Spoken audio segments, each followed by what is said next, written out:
Hello. Hi. How are you doing today? I'm good. How are you? I'm doing good.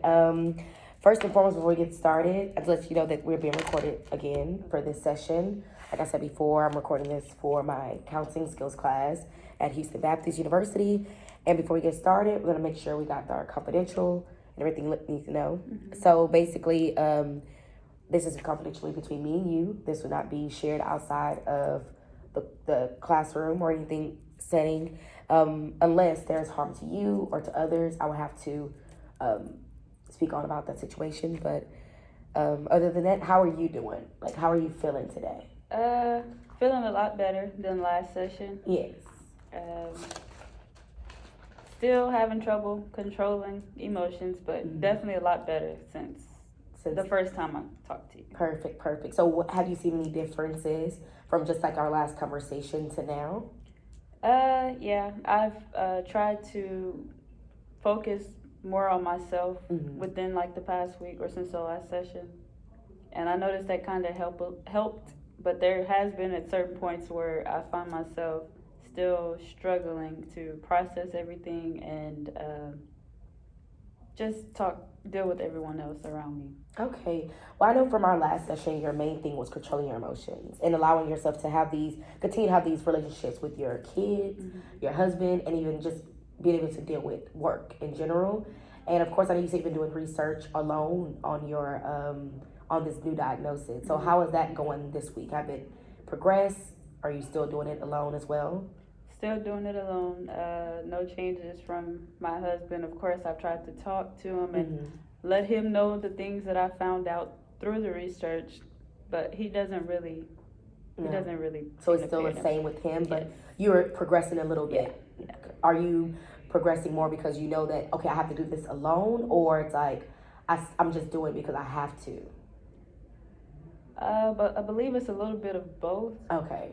But mainly because that is my child, and the older he gets, the more it's going to get more difficult for him, and I just want to be able to reassure him and know enough to help him go about stuff properly. Okay, that sounds great. I know from the last session, like we said before, we talked about you saying that you have you're angry sometimes or frustrated when it comes to doing it alone and not having that support when it comes to your husband, but you do have the support from your mother and father. I have a question. Do you think that if you were to express your feelings to your husband, he would have a better understanding of how you feel with this new change in your family? Yeah, I guess I could try to talk to him more. I think that I've stopped trying to talk to him because every time I go to him, it has turned into an argument, or he just makes me feel even worse about my concerns. Okay. But I guess if I was to kind of do it in a way to where he doesn't feel like I'm attacking him, that maybe he will be able to listen to me and we can make progress in discussing. Most definitely. I definitely agree with that one. How you say that, how you deliver it too. You maybe want to deliver it in a more light situation to let them know how it makes you feel. Like it makes you feel, like you said, alone. You feel angry. Like I should have the support from you. This is also your child as well. So I think that's a good mindset to have. And my next question for you is, how do you deal with your anger when frustration takes place? I know you said before that you cry and in a quiet place, but how do you deal with that in that setting? Is it a verbal scream? How do you? It can come out as me yelling at whoever's around me. Okay. Which is why when I do get angry, I'd rather go off and cry or whatever, because I don't want anyone to try to bother me in that moment, because I feel it would make things worse. I may end up yelling. It's just at this point I don't know what may happen when I'm feeling that anger and frustration. So when you have those moments where you do go over to the corner and cry, how do you feel when you return back to your setting? How do you feel? Some days I feel better, like after I've released all of that to myself. Other days that doesn't really do anything for me, so I may have to like go for a walk or just something to be alone for a minute and get away from the duties of being a mother or being a wife or trying to get something together for the next day of work. So Yes. sometimes I just need to get away from everything and just go and be by myself. Mm-hmm. And that's great that you have the mindset of removing yourself from the situation instead of just being a bomb to the family, you know. So that's great that you have that time where you know when you're about to explode, I guess, and then you make your way to your quiet place. That's great. That's great. But we have to, of course, continue to find different ways to express yourself instead of balling all up and then you just go to the corner and cry. So we have to put that in, you know, for the future as well. Have you considered making this new change in your life a family bonding moment? No, I don't think I had considered that, but now that you say that, I believe that that's something that I definitely should work on because, like I said, my child, he's going to get older. Mm-hmm. He's going to realize that there's a difference between him and other kids, his brother and his sister. So I feel that if it does become a family thing, then he has a stronger support system than just me or just my mom and dad. So I definitely think that is something that I should work towards. And that's good that you're open to that. I believe that would be a great way to make it a family bonding moment, just getting everyone together. And we can talk about that later because I have a few things I would like to say to you after we continue this conversation. The next one is, how will you continue to relax and make time for you? Because I know you say you don't really do much besides you get your hair done, you're mani and petty, but of course you need more time where it's like I know you said before, you want to be in your own thoughts. You want to just have a sense of me time. And I know probably stressful just to get to the hair appointment, get to the nail appointment, all that talking in the salons or nail shops. How will you make valuable time for you in the future? I guess maybe give my husband more responsibility of dealing with the kids instead of just feeling that I have to do it all. So I guess dividing our responsibilities and activities and stuff that we do with the kids that way that it's not so stressful to get to the hair salon or the nail appointment because I know that he has the kids. And maybe just go out to get something to eat or something by myself every once in a while and just enjoy not having the responsibility of a mom and wife. Yes, that's great. That's great. And then my last question is, why do you feel that the new diagnosis has such an effect on you? And the second part to that is because I know the last session you talked about, you kind of knew, you had like a pre-assumption of that something is wrong. So why does it have such an effect on you if you kind of knew before he was actually diagnosed? Because with the diagnosis, it's just like there is no denying it now. With him being in school, everybody noticed there's a difference. But mainly I believe because I noticed that there was a difference and I didn't do what I was supposed to do as a mother to further educate myself or go and get him tested sooner to see if there was a difference. So basically just me being in denial, I believe, is why.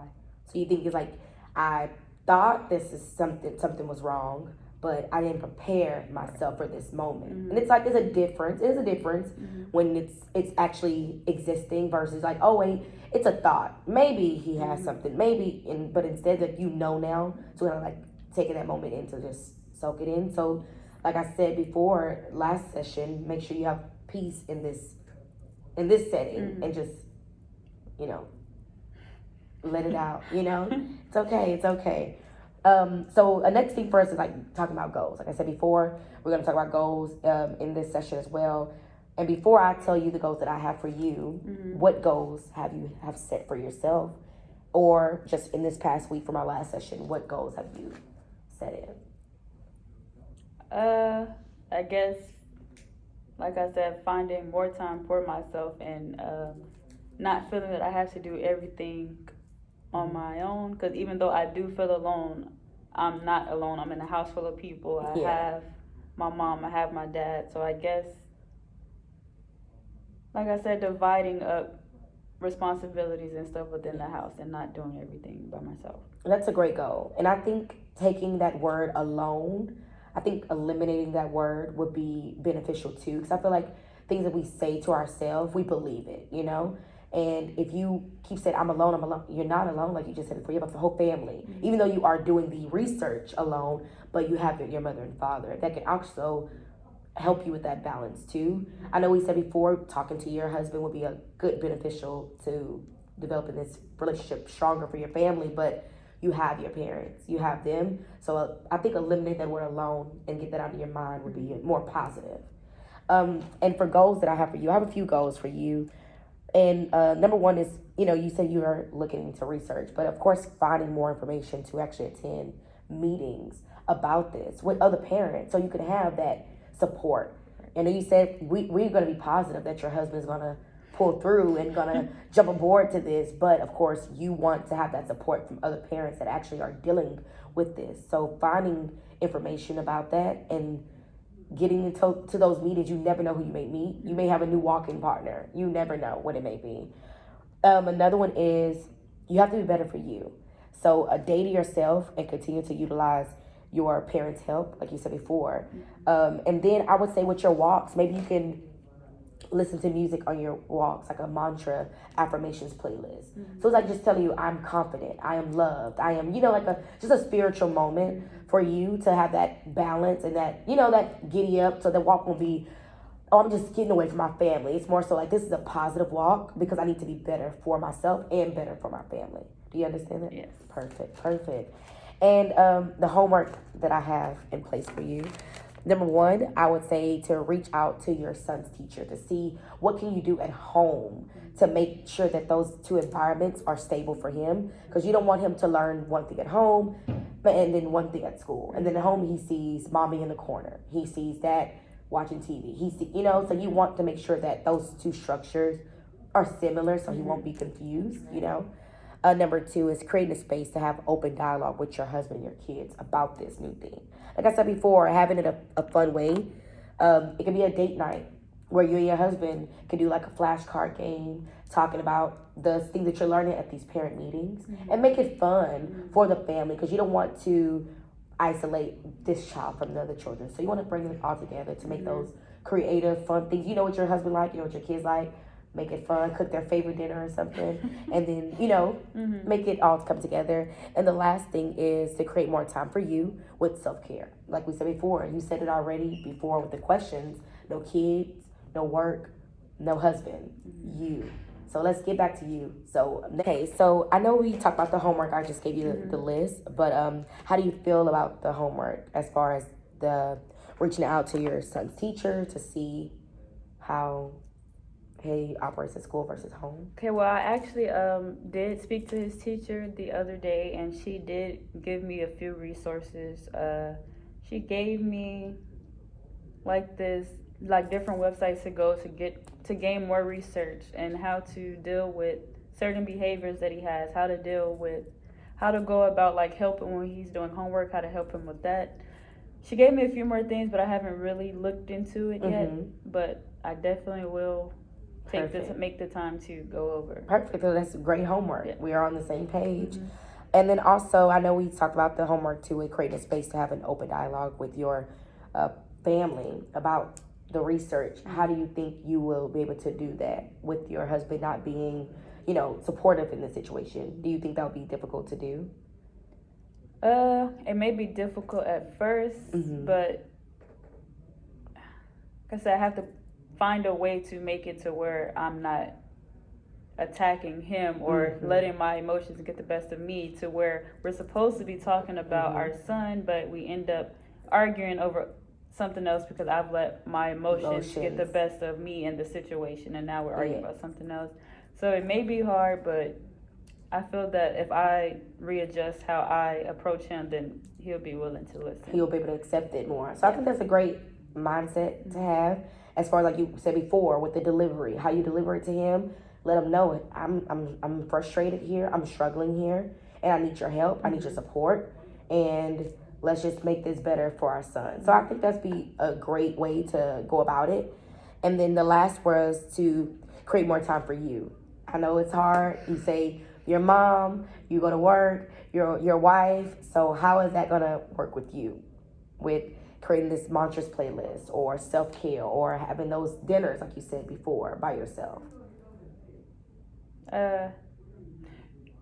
Just gotta make the time and Make the time, create the time, because it's important that I have time to myself and not just be worried about what else needs to be done. Yes. With the kids or with my husband in the house at work. So just creating Perfect. more time for me. Perfect. More time for you. Like we said before, you want to be a better you for you, then a better wife, a better mother, better employee.